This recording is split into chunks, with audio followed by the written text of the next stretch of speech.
The diner's neon sign flickered, casting a red glow over Ethan's knuckles as he gripped the steering wheel. His brother Caleb's text, "Meet me at Rosie's. 7 p.m. We need to talk," had been burning a hole in his phone all day. Ethan hadn't seen Caleb in months. Not since their last fight, when words cut deeper than either intended. Rosie's diner smelled of grease and coffee, the kind of place where secrets came to die. Ethan slid into the booth, his work boots scuffing the linoleum. Caleb was already there, his face pale, eyes darting like he was waiting for a bomb to drop. "You look like hell," Ethan said, trying to break the ice, but his voice carried the weight of their fractured past. "I'm gay," Caleb blurted, the words tumbling out like they'd been trapped too long. Ethan froze, his coffee cup halfway to his mouth. The diner's hum-clinking dishes. Low chatter faded into a dull roar in his ears. His little brother, the kid he'd taught to throw a football, was staring at him, waiting for a reaction. Ethan's mind raced, but all he could think was, how did I not see this? They'd grown up in Willow Creek, a small town in upstate New York where everyone knew your business. Their dad, a stoic mechanic, had raised them on tough love and Bible verses. Ethan, 29, had followed in his footsteps, blue-collar, dependable, the guy who fixed things. Caleb, 27, was different, quieter, artistic, always sketching in notebooks he hid from their father. Ethan had chalked it up to Caleb being sensitive. Now, those sketches, those late-night disappearances, started to make sense. "Why now?" Ethan asked, his voice low, almost a growl. He wasn't angry, not yet, but the shock was a live wire in his chest. Caleb's hands trembled as he pushed a lock of dark hair from his eyes. "Because I'm tired of lying," he said. "I've been hiding this since I was 15. I can't do it anymore." Ethan leaned back, the booth creaking under his weight. He wanted to ask a million questions. Who else knows? How long? Are you sure? But something in Caleb's eyes stopped him. There was fear there, but also defiance, like he was ready for Ethan to walk out. Instead, Ethan stayed, the silence stretching between them like a tightrope. The waitress, Rosie herself, refilled their coffees, her eyes lingering on Caleb's tense shoulders. "You boys okay?" she asked, her voice soft but knowing. Ethan nodded, but his mind was elsewhere, replaying their childhood. The time Caleb cried when their dad burned one of his drawings.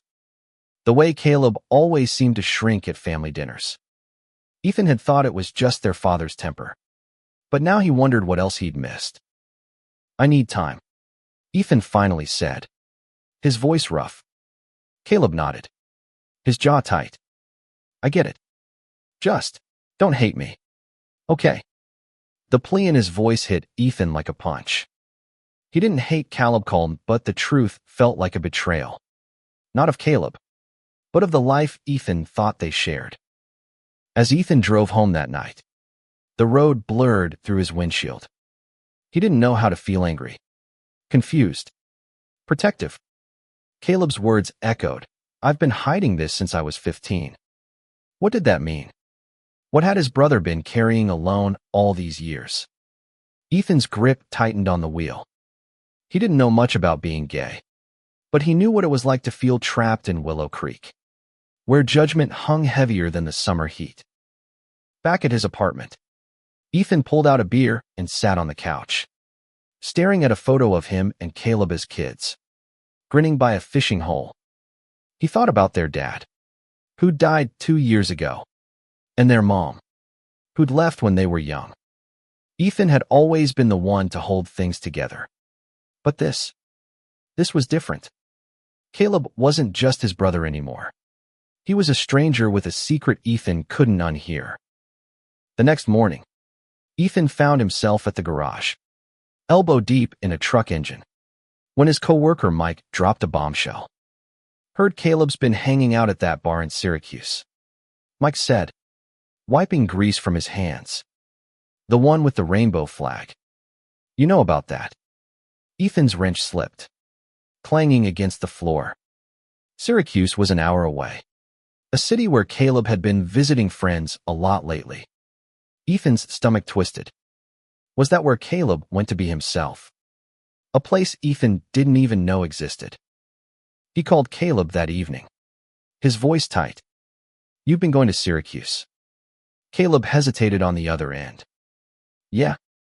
There's a place there. It's safe. I can be me. Ethan didn't know what to say. Safe. From what? From him. From Willow Creek. The questions piled up. But Caleb's voice broke through. There's more. Ethan. It's not just about me being gay. Can we meet again? Ethan agreed. But as he hung up, a chill settled over him. Caleb's tone wasn't just nervous, it was scared. Whatever this more was, Ethan had a feeling it would change everything. The air in Rosie's diner felt thicker this time, like the weight of Caleb's secret had seeped into the walls. Ethan arrived early, his hands shoved deep in his jacket pockets, eyes scanning the parking lot for Caleb's beat-up Honda. When Caleb walked in, he looked different, his shoulders hunched. His usual spark dimmed. Ethan's chest tightened. This wasn't just about Caleb being gay. Something bigger was coming. Caleb slid into the booth, avoiding Ethan's gaze. You said there's more. Ethan prompted, his voice steady but laced with unease. Caleb took a deep breath, his fingers tracing the edge of the table. It's about Dad, he said, the words barely audible. Ethan's blood ran cold.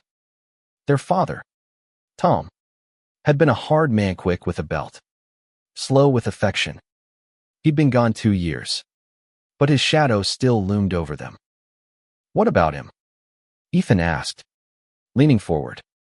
Caleb's eyes flickered with something Ethan couldn't place: guilt. Maybe. Or shame. He knew. Caleb said. About me. Before he died. Ethan's mind reeled. Tom had known Caleb was gay. The man who'd once called their neighbor's openly gay son a disgrace had known about Caleb and said nothing. Ethan's hands clenched into fists. How? When? Caleb's story came in fragments, each one sharper than the last. At 17, Caleb had been caught kissing a boy from school behind the old mill. Their dad had seen them, dragged Caleb home, and locked him in his room for 2 days. He didn't hit me, Caleb said, his voice hollow. He just looked at me like I was broken, told me to fix it or get out. Ethan's jaw tightened. He remembered that week Caleb had been sick, or so their dad said. Ethan had been away, working his first job at the garage. He hadn't questioned it. Why didn't you tell me? Ethan's voice cracked, betraying the hurt he hadn't expected to feel. Caleb's eyes met his, raw and searching. Because you were his favorite, the son he wanted. I thought you'd take his side. The word stung, slicing through Ethan's defenses. He'd spent his life trying to protect Caleb, but he hadn't seen the war his brother was fighting alone. Caleb kept talking, the story unraveling like a thread pulled too tight. After that night, Tom had forced Caleb to attend a church program in Syracuse, one of those fix-it camps disguised as youth ministry. Ethan's stomach churned. He'd heard whispers about those places: conversion therapy, they called it. Caleb described the months of shame, the lectures about sin, the pressure to be someone he wasn't. I went along with it, Caleb said, his voice breaking. I thought if I tried hard enough, I could be normal. Ethan wanted to punch something: his dad, the camp, himself for not noticing. You were a kid, he said, his voice low and fierce. He had no right. But Caleb shook his head. That's not the worst part. Dad wasn't just ashamed of me. He was hiding something too. Ethan's breath caught. What? Caleb hesitated. his eyes darting to the diner's exit like he wanted to run. "I found a letter," he said finally. "In Dad's toolbox. After he died. It was from a man named Daniel. Someone he knew in the 80s. It sounded like they were more than friends." Ethan stared, his mind struggling to process. Their father. The man who'd preached family values and hard work. The idea was absurd. But Caleb's face told him it was real.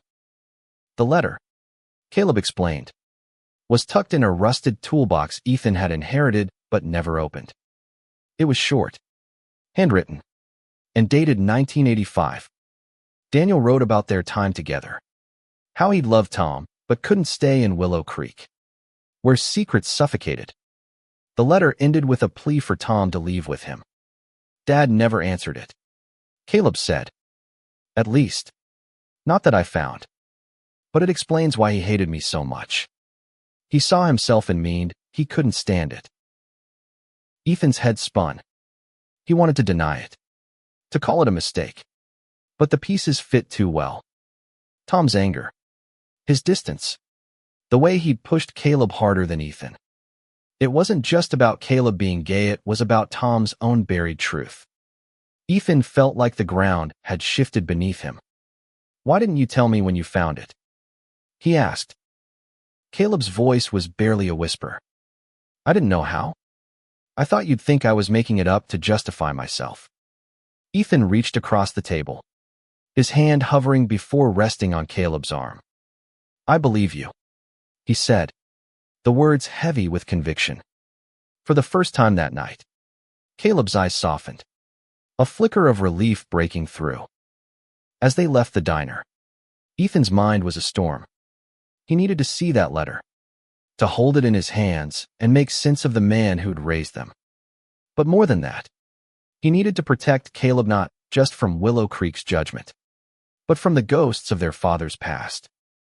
Ethan's apartment felt too small that night, the walls closing in as he stared at the rusted toolbox on his kitchen table. Caleb had given him the key, a small brass thing that felt heavier than it should. Ethan hadn't opened the box since their dad died. It was just another relic of Tom's life, like the garage tools or the faded flannel shirts Ethan still wore. Now, it was a Pandora's box, holding secrets he wasn't sure he wanted to face. He turned the key, the lock groaning as it gave way. Inside were the usual screwdrivers, a tape measure, a few bolts, but beneath a layer of grease-stained rags. He found it, a yellowed envelope, addressed to Tom in a looping scrawl. Ethan's heart pounded as he slid out the letter. Daniel, 1985. The words were faded but clear, each one a knife to the image of the father he thought he knew. "Tom, I can't stay in this town anymore. It's killing me. And I know it's killing you too. Come with me to San Francisco. We can be free there. Together. I love you. Daniel." Ethan read it twice, then 3 times, his hands shaking. The letter was short, but it carried decades of weight. His dad had loved a man. The same man who'd preached about right and wrong had hidden a part of himself so deep it had twisted him into someone else. Ethan thought of Caleb, forced into that camp, and a surge of anger hit him, not at Caleb, but at their father, at the hypocrisy that had shaped their lives. He called Caleb the next morning, his voice rough from a sleepless night. "I read it," he said. "You're right." Caleb's silence on the other end was heavy, but Ethan pressed on. "We need to find this Daniel. If he's still out there, he might know more." Caleb hesitated. What if he doesn't want to be found? What if this breaks everything? Ethan didn't have an answer, but he knew they couldn't stop now. The truth was a current pulling them forward, whether they were ready or not. Ethan took a rare day off from the garage and drove to the Willow Creek Library, a squat brick building where the town's history was stuffed into dusty binders. He wasn't sure what he was looking for, maybe a trace of Daniel, maybe a way to understand his dad. The librarian, Mrs. Carter, A woman in her 70s who'd known their family forever raised an eyebrow when Ethan asked about old records from the 80s. "What's this about, Ethan?" she asked, her tone curious but sharp. "Just family stuff," Ethan mumbled, flipping through yearbooks from Willow Creek High. He found his dad's senior photo, Tom, 18, with a cocky grin in Caleb's eyes. Next to it was a Daniel Harper, lanky, with a shy smile. Ethan's pulse quickened. Was this him? The yearbook listed Daniel as part of the art club, just like Caleb had been.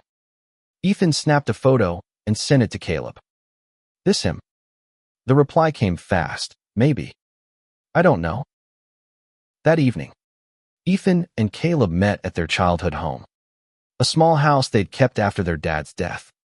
It was frozen in time's same faded couch, same cracked linoleum. They searched Tom's old bedroom, digging through boxes of papers and photos. In a shoebox under the bed, they found a Polaroid, Tom and Daniel, young, laughing by a lake, their shoulders touching. On the back, in Tom's handwriting, "Summer '85. Ethan's throat tightened. This was real. His dad had loved someone, and it hadn't been their mom. Caleb traced the photo with his finger, his voice soft. "He looks happy here. I never saw him like that." Ethan nodded, unable to speak. The man in the photo wasn't the father he'd known, the one who'd yelled, who'd demanded perfection. This was someone else, someone who'd loved and lost. They decided to track down Daniel. A quick search online showed a Daniel Harper living in San Francisco, now in his late 50s, running an art gallery. It was a long shot, but Ethan booked 2 plane tickets for the weekend. "We're doing this together," he told Caleb, who looked both terrified and hopeful. Ethan didn't know what they'd find, but he knew one thing: he wasn't letting his brother face this alone. As they packed, Ethan's phone buzzed with a text from Mike at the garage. "Heard you're digging into your dad's past. Be careful. Some things are better left buried." Ethan stared at the message, a chill running down his spine. What did Mike know? And why did it feel like Willow Creek was watching their every move? San Francisco was a shock to Ethan's system. Bright, loud, alive in a way Willow Creek could never be. The city buzzed with color, from murals splashed across buildings to rainbow flags fluttering on every corner. Caleb seemed to breathe easier here, his shoulders loosening as they walked through the Castro district. Ethan, though, felt like an outsider, his work boots out of place on the polished streets. They were here for answers, but the city felt like it was daring him to question everything. The art gallery was a small, airy space with white walls and vibrant paintings. Daniel Harper stood behind a counter, his hair gray but his smile still shy, like the boy in the yearbook. Ethan's heart thudded as they approached. "Mr. Harper?" he asked, his voice rougher than he meant. Daniel's eyes narrowed, then widened as Caleb handed him the Polaroid. "Tom's boys," Daniel said softly, his fingers brushing the photo. "I never thought I'd see you." They sat in a back room, surrounded by half-finished canvases. Daniel's story poured out like a river breaking free. He and Tom had been inseparable in high school, 2 kids who found solace in each other in a town that didn't understand them. "Tom was my first love," Daniel said, his voice steady but laced with pain. "But he couldn't accept it. His dad, your grandfather, was brutal. Tom thought he had to be someone else to survive." Ethan listened, his chest tight. Daniel described stolen moments by the lake, whispered promises, and the night Tom broke it off, choosing a life that fit Willow Creek's mold. "He married your mom to prove he wasn't me," Daniel said. "But it broke him. When I left, he stayed, and I think he hated himself for it." Caleb's eyes were wet, his voice barely above a whisper. "He knew about me. He tried to fix me." Daniel's face crumpled. I'm so sorry, he said. If I'd known, I would have done something. Tom was scared of what he felt. Scared of what it meant for you. Ethan's hands clenched. Scared or not, Tom had hurt Caleb. That wasn't something Ethan could forgive easily. Daniel handed them a small stack of letters, more correspondence between him and Tom, hidden away for decades. He wrote to me after I left. Daniel said. Never sent them. I found them in his things when I came back for his funeral. Ethan took the letters, their edges worn, and felt the weight of his father's unspoken life. One letter, dated a month before Tom's death, read, I failed Caleb. I failed you. I don't know how to make it right. That night, in their hotel, Ethan and Caleb read through the letters. Each one was a confession, a plea, a man wrestling with a truth he couldn't face. Ethan's anger softened, replaced by a grief he didn't expect. Their dad wasn't a monster, just a man broken by a world that didn't let him be himself. Caleb, though, was quiet, his face a mask of pain. He could have told me, Caleb said. He could have said he understood. Ethan reached for his brother's hand. He didn't know how. But I'm here now. And I'm not him.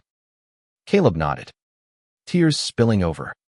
For the first time, Ethan saw his brother not as the kid he'd protected, but as a man who'd survived more than Ethan could imagine. Back in Willow Creek, the air felt different, heavier, like the town itself was holding its breath. Ethan couldn't shake Mike's warning. At the garage, he confronted him. What did you mean? Be careful. Mike shifted, uneasy. Your dad, he wasn't the only one with secrets. There were rumors, back in the day, about him and some guy. People talked. Then they stopped. Ethan's pulse quickened. Who stopped them?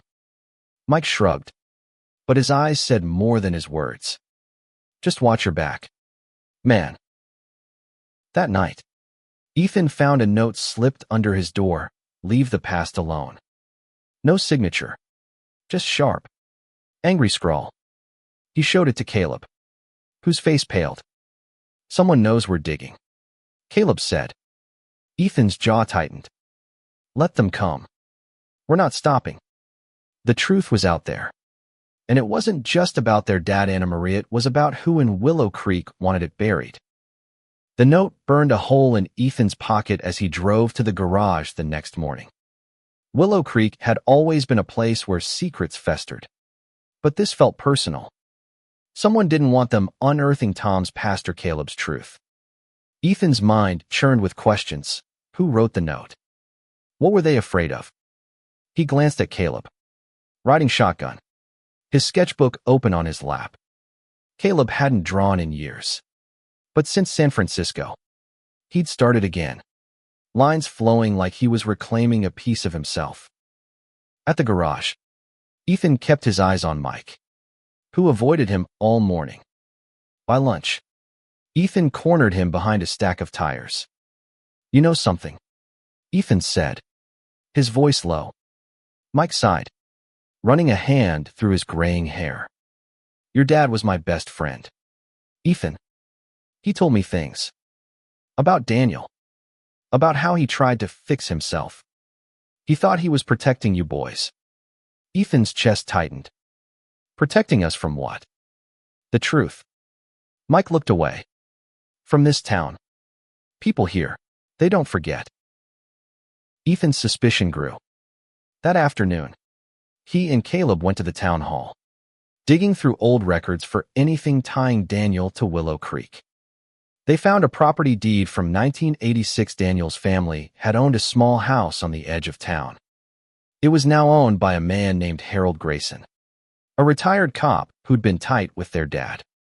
Ethan remembered Grayson gruff, always at their house for beers, his eyes cold when Caleb was around. They drove to Grayson's house, a rundown place with peeling paint.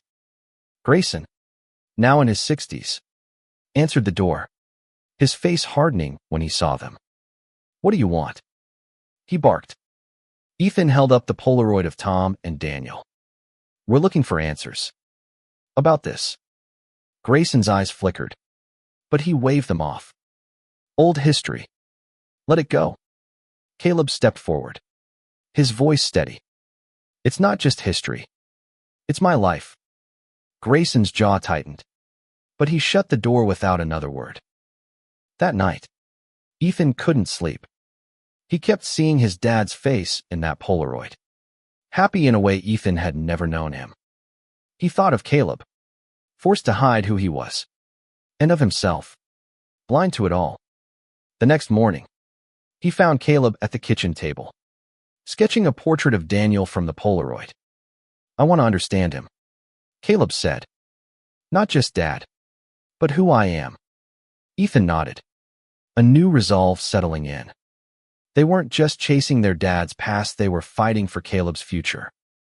They went back to the library, this time looking for Grayson's name. A newspaper clipping from 1985 mentioned a disturbance at the lake, involving Tom and an unnamed man. The report was vague, but it hinted at a fight, hushed up by local police. Ethan's gut twisted. Was Grayson involved? Had he helped bury Tom's secret? Caleb's voice broke through his thoughts. We need to talk to Rosie. She's been here forever. She knows things. At the diner, Rosie poured their coffee, her eyes soft but sharp. You're stirring up trouble.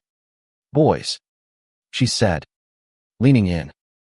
Your dad, he wasn't the only one keeping secrets. Grayson and his cop buddies made sure certain things stayed quiet. Ethan's pulse raced. Like what? Rosie hesitated, then whispered. Like what happened to Daniel Harper. He didn't just leave town. He was run out. The words hit like a freight train. Ethan and Caleb exchanged a look, the air between them electric. Rosie leaned closer. Grayson was at the lake that night. So was your dad. After that, Daniel was gone, and Tom was never the same. Ethan's hands shook as he gripped his mug. The note. Grayson's silence. Mike's warning, it all pointed to something bigger. Something uglier than a broken love story. As they left the diner, Caleb grabbed Ethan's arm. We can't stop now, he said, his voice fierce. Ethan nodded, but fear gnawed at him. They were close to the truth. But Willow Creek was closing in, and the past wasn't giving up its secrets without a fight. The lake was still, its surface reflecting the gray October sky. Ethan and Caleb stood at its edge, the same spot where their dad and Daniel had laughed in that Polaroid. Now, it felt haunted, the air thick with questions. Rosie's words echoed in Ethan's mind. Daniel was run out. What had happened here? And why was Grayson so determined to keep it buried? Caleb clutched the letters from Daniel, his knuckles white. This is where it ended, he said, his voice barely audible. Dad's chance at being himself. Ethan nodded, his eyes scanning the shore. He could almost see it, Tom and Daniel, young and in love, before Willow Creek's judgment tore them apart. But the truth was murkier, and Ethan felt it slipping through his fingers. They decided to confront Grayson again, this time with the newspaper clipping about the lake incident. They found him at the VFW hall, nursing a beer among old-timers. Ethan didn't bother with pleasantries. What happened at the lake in '85? He demanded, sliding the clipping across the table. Grayson's face darkened, his hand tightening around his glass. You don't know what you're digging into, boy. Then tell us, Caleb said, his voice steady despite the tremor in his hands. Grayson's eyes flicked to Caleb, then back to Ethan. Your dad made a choice, he said finally. He chose his family, his life here. That Harper kid was trouble stirring things up, making Tom question everything. We persuaded him to leave. Ethan's blood ran cold. Persuaded how? Grayson leaned back, his expression unreadable. A few of us met him at the lake. told him to go. He went. The simplicity of it was chilling. But Grayson's eyes betrayed something: guilt. Maybe. Or fear. Ethan leaned in, his voice low. Did you hurt him? Grayson's silence was answer enough. Back at the house, Ethan and Caleb pieced together what they knew. The lake incident. The letters. Grayson's role, it all pointed to a cover-up. Their dad had been part of it, complicit in driving Daniel out to save his own reputation. Ethan felt sick, but Caleb's voice pulled him back. I don't think Dad wanted it to happen, Caleb said. Those letters, he regretted it. He hated himself. Ethan nodded, but the weight of it was crushing. Their dad wasn't just a man who'd hidden his love, it helped destroy someone else's life to protect his own. And Caleb had paid the price, carrying the shame their dad couldn't face. Ethan's resolve hardened. We need to find out if Daniel's okay, he said. And we need to know who else was there that night. They went back to Rosie, who'd known every secret in Willow Creek for decades. She hesitated, then gave them a name: Paul Tanner, another cop who'd been close to Grayson. He's in a nursing home now, Rosie said. But he talks too much. Sometimes. Ethan and Caleb drove to the home, a sterile place that smelled of antiseptic. Tanner, frail and in his 80s, lit up when he saw them. Tom's boys, he said, his voice raspy. Knew you'd come looking. Tanner's story was halting, but it filled in the gaps. That night at the lake, Grayson and two other cops had confronted Daniel, their words turning to fists when he refused to leave quietly. Tom had been there, silent, watching as his lover was beaten and told to disappear. Tom didn't throw a punch, Tanner said, but he didn't stop it either. Caleb's face crumpled, and Ethan felt his own heart break. Their dad had chosen fear over love, and it had cost everyone. As they left, Tanner grabbed Ethan's arm. Grayson still got pull in this town. Watch yourselves. The warning echoed Mike's, and Ethan's unease grew. That night, their car's tires were slashed outside Caleb's apartment. A message, scrawled in marker on the windshield: stop digging. Ethan's anger flared, but Caleb's voice was calm. They're scared, he said. That means we're close. Ethan looked at his brother, seeing the strength he'd missed for years. We finished this, Ethan said. For you. For Daniel. For Dad. Caleb nodded. And for the first time, Ethan felt like they were fighting the same fight. Ethan couldn't shake the image of his dad standing by the lake, watching Daniel's life unravel. It haunted him as he and Caleb planned their next move. The slashed tires were a warning, but they weren't backing down. Willow Creek's secrets were rotting the town from the inside, and Ethan was done letting them fester. Caleb, too, seemed different, stronger, like the truth was setting him free, even if it hurt. They went back to Daniel's letters, searching for clues. One mentioned a friend, Sarah, who'd helped Daniel escape to San Francisco. A quick search found a Sarah Coleman, now a therapist in Syracuse, who'd grown up in Willow Creek. Ethan called her, his heart pounding as he explained who they were. I knew your dad, Sarah said, her voice warm but cautious. And Daniel, meet me tomorrow. I'll tell you what I can. The drive to Syracuse was tense. The slashed tires replaced, but the threat lingering. Sarah met them at a quiet coffee shop, her gray hair pulled back, her eyes kind but guarded. Daniel was my best friend, she said, stirring her tea. When they ran him out, I helped him get to San Francisco. He was broken, but he survived. Ethan leaned forward. Who's they? Sarah's gaze darkened. Grayson, Tanner, a couple others. And your dad, though he didn't touch Daniel. He just let it happen. Caleb's voice was soft, Why didn't Dad stop it? Sarah sighed. Tom was trapped. His dad. This tone, it crushed him. He thought marrying your mom would fix him, but it only made him angrier. When he found out about Caleb, she trailed off, looking at Caleb with sympathy. He saw himself in you. It scared him to death. Ethan's hands clenched. Grayson's still covering it up. Why? Sarah's expression hardened. Because he's not just protecting himself. There's someone else, someone higher up who was involved. They've kept this quiet for years. Ethan's mind raced. Someone higher. The mayor. The chief of police. Willow Creek was small, but its power structure was tight. And Grayson wasn't acting alone. Sarah gave them a USB drive with scanned photos from the ADS Daniel, Tom, and others at the lake. Before it all fell apart. One photo showed a young man in a police uniform, his arm around Grayson. That's Richard Holt, Sarah said. He was chief back then. He's retired now. But he was there that night. Ethan's pulse quickened.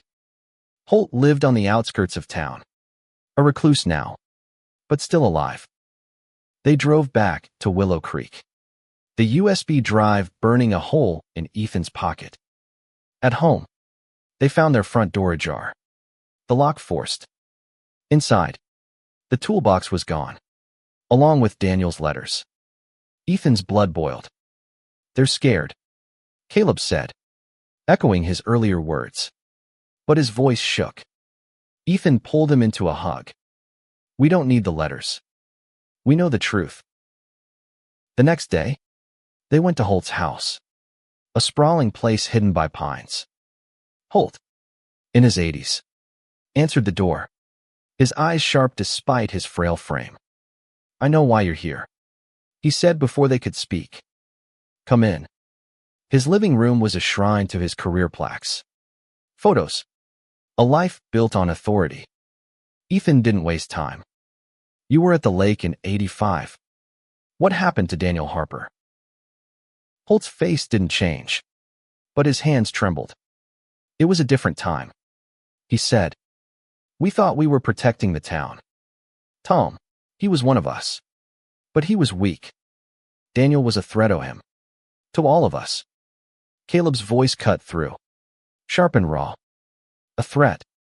Because he loved my dad. Because I'm like him. Holt flinched.